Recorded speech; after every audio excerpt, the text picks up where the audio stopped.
Abdelmajid Tebboune, le chef de l'État, cherche à remplacer plusieurs ministres au sein du gouvernement. Il cherche même à changer le gouvernement. Abdelmajid Tebboune envisage de procéder à un large et vaste remaniement ministériel après les fêtes de l'Aïd al-Adha. Le chef de l'État est très imprévisible. Abdelmajid Tebboune est un homme lui-même imprévisible. Il envisage de changer plusieurs ministres dans l'actuel gouvernement, qui est le gouvernement al-Arbaoui II. Les ministres en ce moment n'ont pas de pouvoir.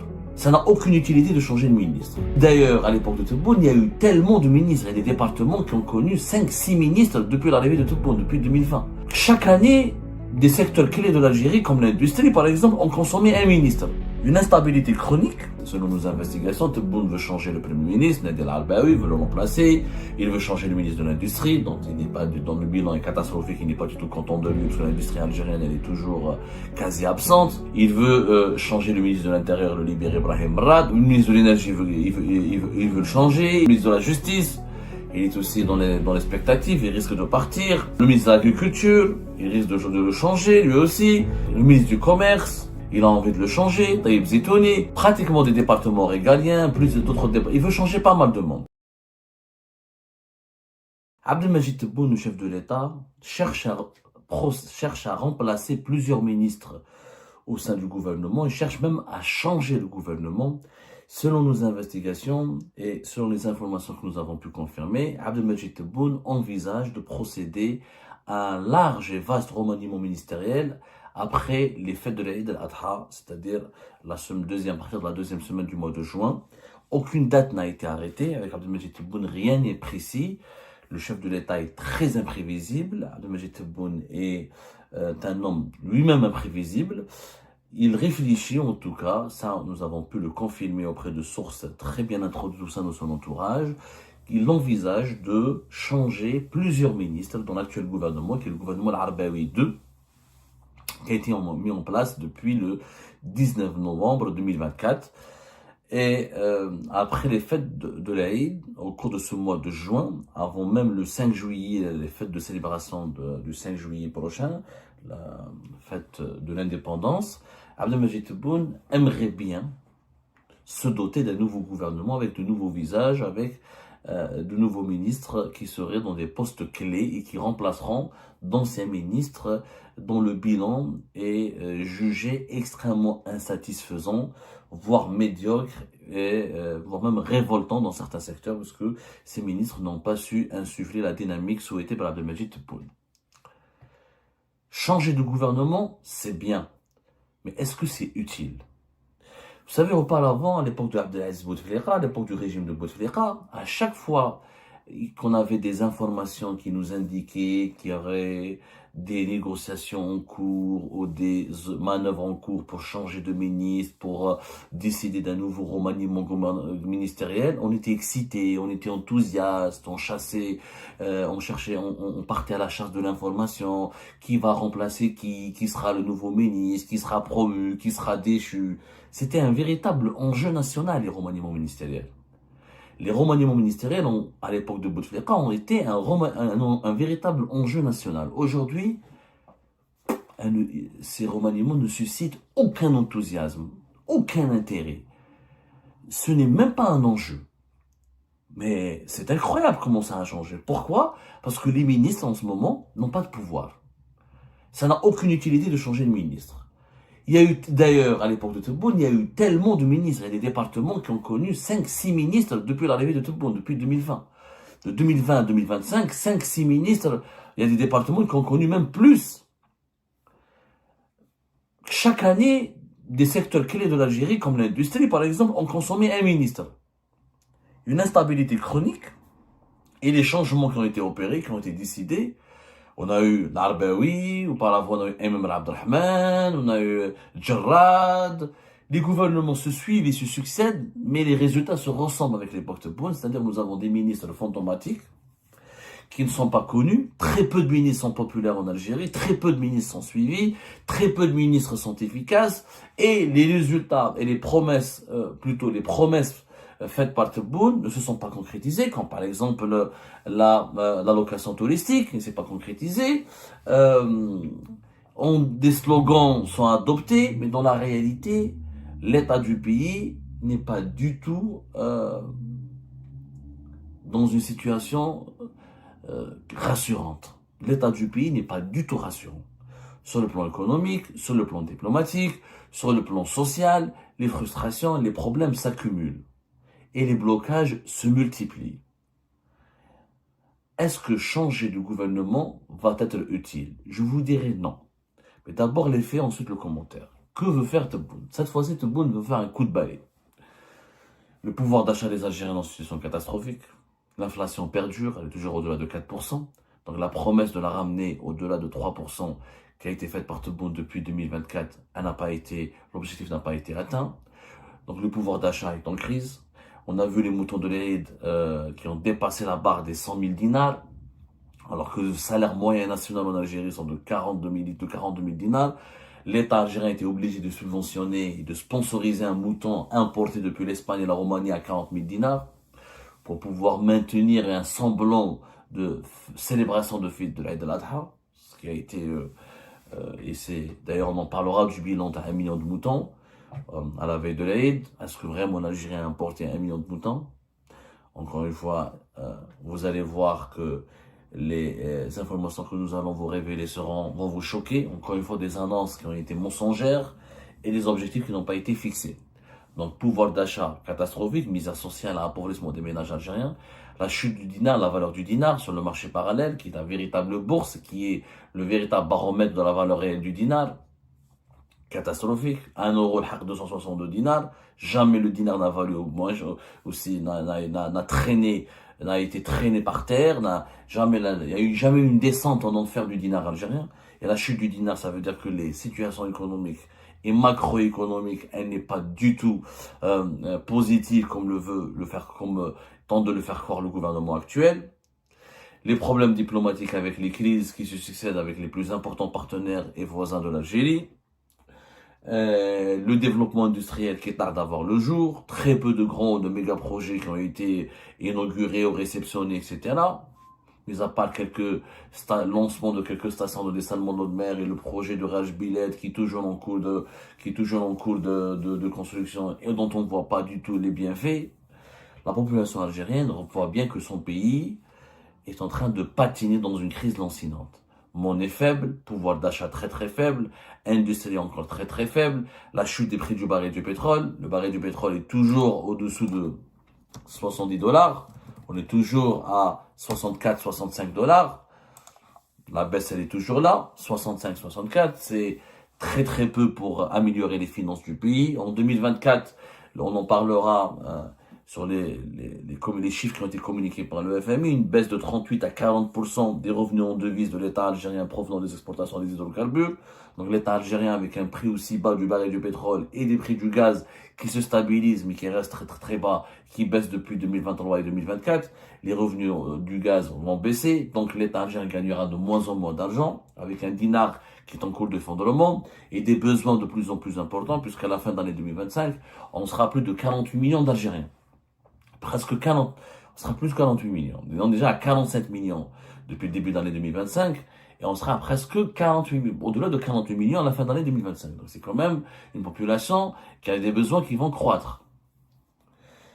Dans ce contexte brûlant de crise diplomatique, économique et sociale, il y a une crise sociale parce que la cherté de la vie, l'inflation, la pauvreté et la misère sociale et le chômage explosent.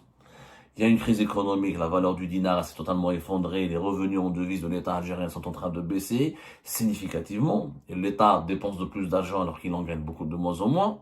Il y a une crise géopolitique importante parce que nous avons des problèmes importants avec la France, partenaire important économique et politique, avec les Émirats, avec le Maroc, avec la moitié de la Libye, avec les États du Sahel. Donc la situation elle est explosive. L'Algérie, elle est noyée elle se noie dans ces problèmes structurels, économiques, sociaux, économiques, politiques et diplomatiques. Et géopolitiques, économiques et sociaux. Tebboune veut faire un coup de balai. Il veut un coup de balai dans la mesure où il pense a changé plusieurs ministres. Selon nos investigations, Tebboune veut changer le Premier ministre, Nadir Al-Arbaoui veut le remplacer, il veut changer le ministre de l'Industrie, dont il n'est pas, dans le bilan est catastrophique, il n'est pas du tout content de lui, parce que l'industrie algérienne, elle est toujours quasi absente. Il veut changer le ministre de l'Intérieur, le libérer Ibrahim Rad, donc on ne sait pas s'il veut le promettre Premier ministre, il veut le promouvoir Premier ministre, là il veut le mettre il veut le rappeler comme simple conseiller. Est-ce qu'il pourra se débarrasser de lui alors qu'il était son directeur de campagne en 2024? Ça c'est très peu probable. Il veut, comment dirais-je, il veut changer plusieurs ministres du gouvernement, il veut changer le ministre de l'énergie, il veut le changer, pratiquement des départements régaliens, plus d'autres départements, il veut changer pas mal de monde. Il veut changer le ministre de la Justice, il est aussi dans les spectatives, il risque de partir. Des départements, le ministre de l'Agriculture, il risque de le changer, lui aussi. Donc, le ministre du Commerce, il a envie de le changer, Taïb Zitouni. Donc, il a envie de faire beaucoup de changements. C'est bien de changer des ministres et de les remplacer par des personnes normalement plus compétentes avec de meilleurs profils, de meilleurs CV, de meilleures capacités de management. Mais est-ce que c'est vraiment le cas? Est-ce que ces changements vont permettre d'apporter une valeur ajoutée à la gouvernance du pays, qui est une mauvaise gouvernance malheureusement? L'Algérie souffre d'une mauvaise gouvernance et ça fait des années qu'on parle de la nécessité d'instaurer une bonne gouvernance en Algérie. Est-ce que le changement de ministre et de gouvernement va permettre à Tebboune d'obtenir de meilleurs résultats? Malheureusement non. Malheureusement non. Aujourd'hui, pourquoi les changements, les remaniements ministériels, on n'en parle plus, on s'enthousiasme plus là-dessus, on s'excite plus là-dessus? Parce que pour une raison simple, c'est que le véritable pouvoir n'est plus détenu par les ministres. Aujourd'hui, les ministres algériens ne sont même pas connus. Qui connaît le ministre de l'Industrie? Qui connaît le ministre des Finances? Qui comme ministre de la Justice? Bon, avec les polémiques, les affaires judiciaires qui ont fait polémique, il s'est fait connaître dans les médias. Le ministre de l'Énergie, ils sont pas du tout suivis parce qu'ils n'ont pas de pouvoir. Le seul qui a du pouvoir, c'est Abdelmajid Tebboune et son entourage et ses conseillers. Les super pouvoirs donnés depuis 2023 par Abdelmajid Tebboune à ses conseillers ont fait en sorte que ils ont complètement éclipsé le gouvernement. Le rôle de ministre n'a plus aucun sens en Algérie, puisque le directeur de cabinet de Tebboune, les conseillers de Tebboune, les principaux responsables des directions centrales de la présidence de la République s'occupent de tout. La communication, c'est eux. Les investissements économiques, c'est eux. La politique étrangère, c'est eux. Les ministres ne servent à rien. Je dis bien, les ministres ne servent à rien. Donc, depuis 2023, avec les super pouvoirs qu'on a attribués, qu'Abdelmajid Tebboune a attribué à ses conseillers, c'est bon. Le Premier ministre Nadir Al-Arbaoui, est-ce qu'il fait des visites de terrain? Est-ce que... Il n'a strictement aucune utilité. Mis à part, il part à l'aéroport pour accueillir les hôtes étrangers ou participer à des cérémonies protocolaires à l'étranger, ça n'a strictement plus aucune signification.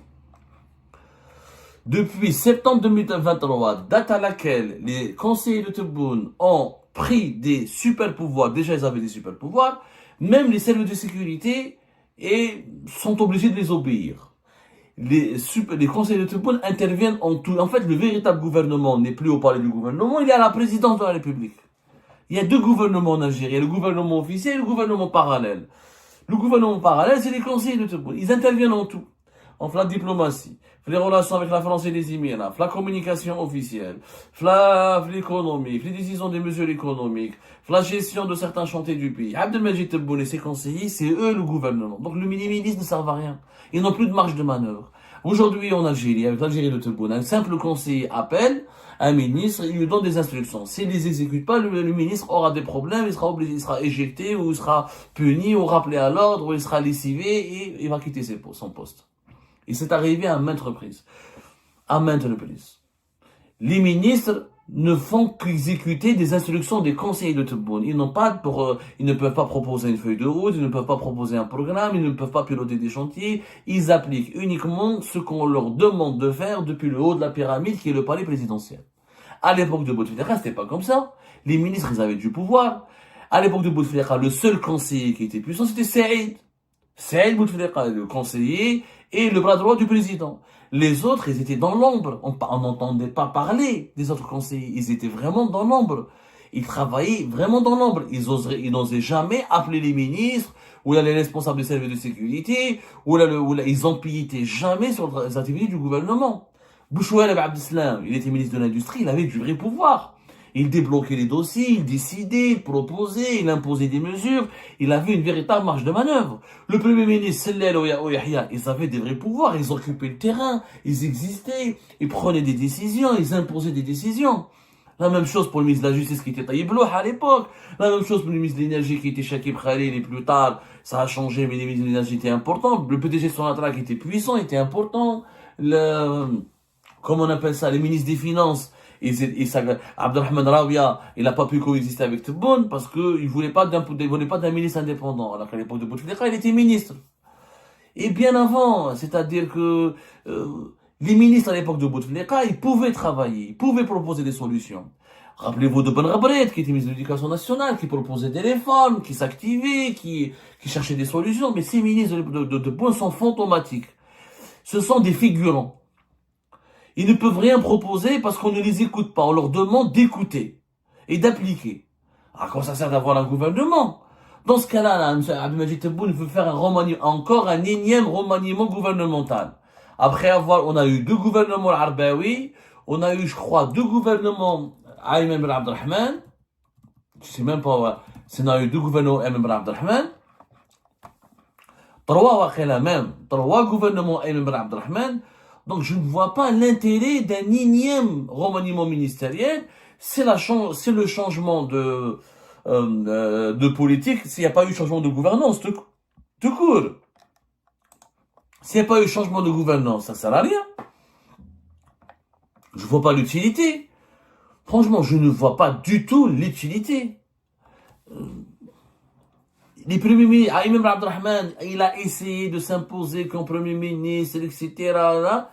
2 ans, même pas de la fin, personne n'a entendu parler de lui, ni bilan, ni etc. Pourquoi? Parce qu'il n'y a qu'un seul qui décide, c'est Abdelmajid Tebboune et son entourage. Et l'entourage de Tebboune est chef de l'État, c'est normal qu'il est imposant. Le pouvoir en Algérie, il est présidentiel.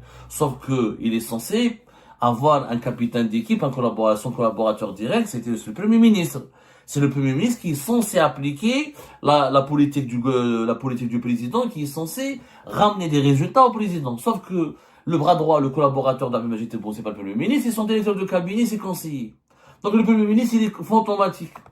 Il ne sert à rien. Abdelmajid Tebboune impose son pouvoir partout. Il ne laisse pas, tu es président, mais si tu ne laisses pas de marge de manœuvre à ton premier ministre ne peut pas briller, ne peut pas ramener des résultats, ne peut pas relever des défis.